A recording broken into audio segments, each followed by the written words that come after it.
Assalamualaikum warahmatullahi wabarakatuh. Hai teman-teman, apa kabar semuanya? Dalam video ini saya akan memberikan pembahasan terkait konsumsi dalam sistem ekonomi Islam.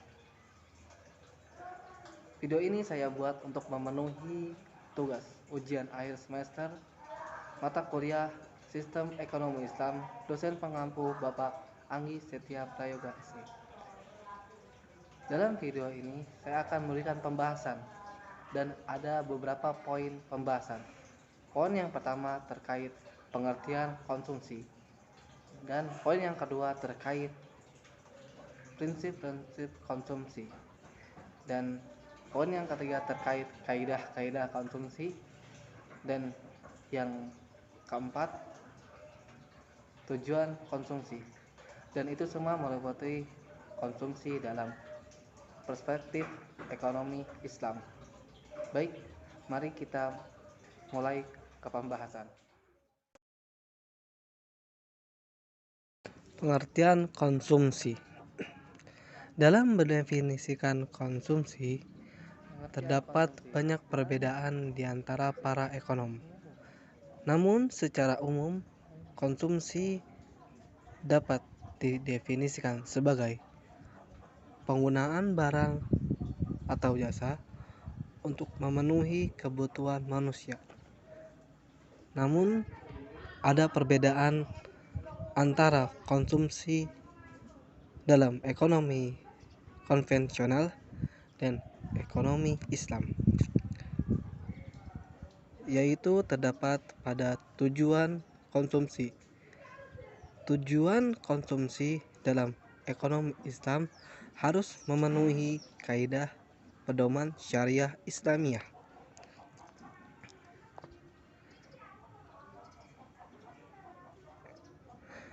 Dasar perilaku konsumsi ekonomi konvensional dan dasar perilaku konsumsi ekonomi Islam. Dalam ekonomi konvensional, perilaku konsumen konvensional menempatkan kepentingan pribadi, sedangkan perilaku konsumsi dalam ekonomi Islam berdasarkan prinsip itu adalah prinsip keadilan. Suatu dikonsumsi itu didapatkan secara halal dan tidak bertentangan dengan hukum, tidak boleh menimbulkan kezaliman, berada dalam aturan dan hukum Islam, dan menjunjung tinggi nilai kebaikan. Prinsip yang kedua adalah kebersihan. Bersih dalam arti sempit adalah bebas dari kotoran atau penyakit. Namun dalam arti luas, bersih bisa diartikan bebas dari segala sesuatu yang tidak diberkahi Allah. Misalnya, apa yang kita konsumsi, barang maupun jasa, itu diperoleh dari hal-hal yang tidak dianjurkan oleh Allah Subhanahu wa Ta'ala atau yang diharamkan.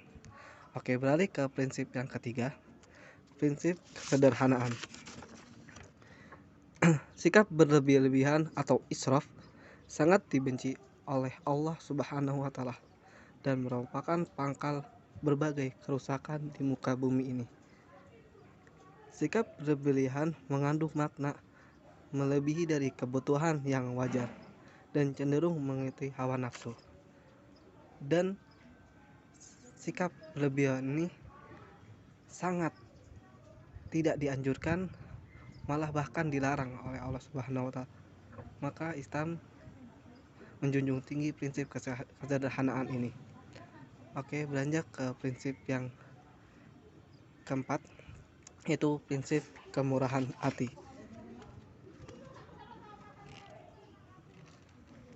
Berdasarkan surat Al-Maidah ayat 96, yaitu Allah dengan kemurahan hatinya menyediakan makanan dan minuman untuk manusia. maka sifat konsumsi manusia juga harus dilandasi dengan kemurahan hati. Yaitu, maksud dari prinsip kemurahan hati ini adalah jika masih banyak orang yang kekurangan makan dan minuman, hendaklah menyisihkannya dan memberikan kepada orang yang membutuhkan. Prinsip yang kelima adalah prinsip moralitas. Allah memberikan makanan dan minuman untuk keberlangsungan hidup umat manusia agar dapat meningkatkan nilai-nilai moral dan spiritual. Tujuan dari konsumsi dalam Islam tidak hanya memenuhi kebutuhan manusia saja, tapi ada timbal balik, yaitu di mana dari konsumsi ini seorang hamba bisa mendekatkan dirinya, bisa rutin ibadah kepada Sang Pencipta, yaitu Allah Subhanahu wa taala. Oke, masuk ke poin yang kedua, kaidah-kaidah konsumsi dalam Islam.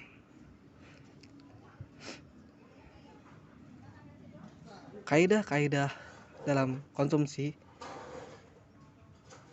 dalam ekonomi Islam saling berkesinambungan. Kaidah yang pertama adalah kaidah syariah, yaitu menyangkut dasar syariat yang harus terpenuhi dalam melakukan konsumsi, di mana terdiri dari kaidah akidah, kaidah ilmiah. Kaidah akidah yaitu mengetahui hakikat konsumsi adalah sebagai sarana untuk ketaatan atau beribadah sebagai perwujudan keyakinan manusia sebagai makhluk yang mendapatkan beban khalifah dan amanah di bumi yang nantinya diminta pertanggungjawaban oleh penciptanya. Jadi maksud dari kaidah akidah ini yaitu di mana konsumsi adalah bentuk penghambaan seorang hamba kepada Tuhannya, di mana jika dia melakukan konsumsi, dia tidak melupakan bahwa tujuan dia untuk diciptakan di muka bumi, melainkan untuk beribadah kepadanya. Kaidah yang selanjutnya yaitu kaidah ilmiah, yaitu seorang ketika akan mengkonsumsi harus tahu ilmu tentang barang yang akan dikonsumsi dan hukum-hukum yang berkaitan dengannya. Apa yang harus dikonsumsi seorang muslim? Dia tahu di mana dan apa hukum-hukum yang barang atau jasa yang akan dia konsumsi. Dari situ dia harus mengetahui betul apakah yang mereka konsumsi itu halal, jelas, bersih, dan semua lingkup ilmiah yang mereka harus perhatikan. Kaidah selanjutnya adalah kaidah amaliyah. Kaidah amaliyah merupakan aplikasi dari kedua kaidah sebelumnya, kaidah akidah dan kaidah ilmiah. Maksudnya memperhatikan bentuk barang konsumsi sebagai konsekuensi akidah dan ilmu yang telah diketahui tentang konsumsi. Ilmu tersebut seorang ketika sudah berakidah yang lurus dan berilmu, maka dia akan mengkonsumsi hanya yang halal serta menjauhi yang haram atau subhat. Maka jika seorang sudah mengetahui hukum-hukum dan pedoman yang ada dalam ilmu-ilmu keislaman, maka orang tersebut harus melakukan sebuah amalan-amalan yang sesuai dengan ilmu-ilmu dan pedoman yang telah dipelajari. Oke, beranjak ke poin selanjutnya, tujuan konsumsi dalam Islam. Menurut buku fikih ekonomi Umar bin Khattab karya Jaribah bin Ahmad Al-Haritsi dalam Ekonomi Islam, konsumsi dinilai sebagai sarana wajib yang seorang muslim tidak bisa mengabaikannya dalam merealisasikan tujuan yang dikehendaki Allah dalam menciptakan manusia, yaitu merealisasikan pengabdian sepenuhnya hanya kepada Allah, sebagaimana firman Allah dalam surat Az-Zariyat ayat 56.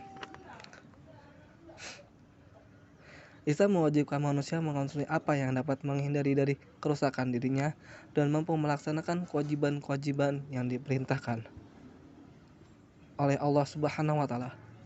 Umar bin Khattab telah mengatakan bahwa tujuan konsumsi seorang muslim itu sebagai sarana penolong.